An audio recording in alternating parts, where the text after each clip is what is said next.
বিসমিল্লাহির রহমানির রহিম। আর এরা প্রবাসী কল্যাণ এর পক্ষ থেকে আয়োজিত আজকের এই মাদক বিরোধী সমাবেশের সম্মানিত সভাপতি অত্র উপজেলার বিএনপির সুযোগ্য সভাপতি, উপস্থিত সাংগঠনিক সম্পাদক, শ্রমিক দলের সাংগঠনিক সম্পাদক ফারুক ভাই সহ অত্র এলাকার প্রবাসী ভাইয়েরা, মুরব্বীরা এবং আপা মর্যাদা সাধারণ, আমার থানার পক্ষে তাকে জানাচ্ছি আন্তরিক শুভেচ্ছা অভিনন্দন। আমরা ভয়াল থাবার মধ্যে পড়ে গেছি। এই থাবাটা হচ্ছে মাদকের থাবা। দিন দিন মানুষ মাদকাসক্ত হয়ে পড়ছে, যার কারণে সমাজ, পরিবার, দেশ ধ্বংসের দিকে এগিয়ে যাচ্ছে। আর যদি এইভাবে সবাই এগিয়ে আসেন, এখানে অবশ্যই আপনারা জানেন এই গলিতে কে কে মাদক ব্যবসা করে, আপনারা কম বেশি সবাই জানেন। তো আমি আপনাদের সহযোগিতায় তাদের কয়েকজনের বাসায় যাব, সবার বাসায় যাইতে পারবো না। আমরা প্রাথমিকভাবে ওদেরকে হুঁশিয়ার করব, তাদেরকে চিন্তা করার জন্য 1 সপ্তাহ সময় দেব। এর মধ্যে যদি তারা ভালো না হয় তাহলে আমরা কঠোর আইনগত ব্যবস্থা নেব। আমি হুঁশিয়ারি করে দিতে চাই,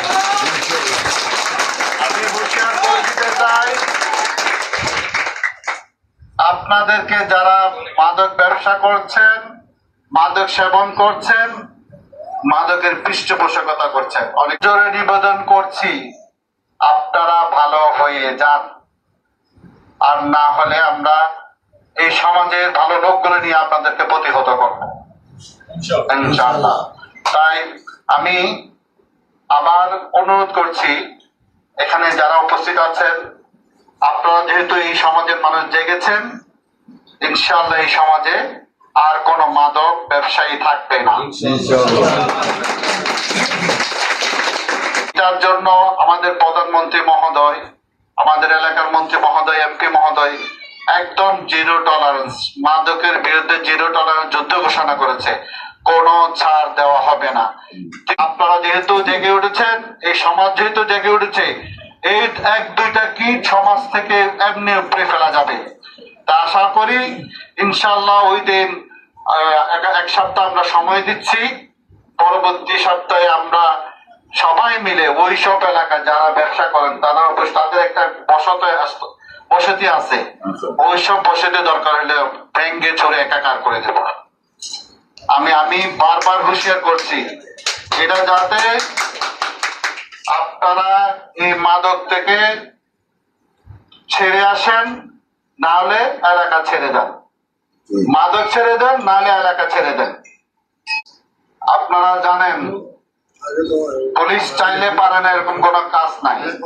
মানে মাদক সেবী বা মাদক ব্যবসায়ী থাকতে পারেন। আমার একটাই মেসেজ, মাদক ছাড়বেন না এই সমাজ ছাড়বেন।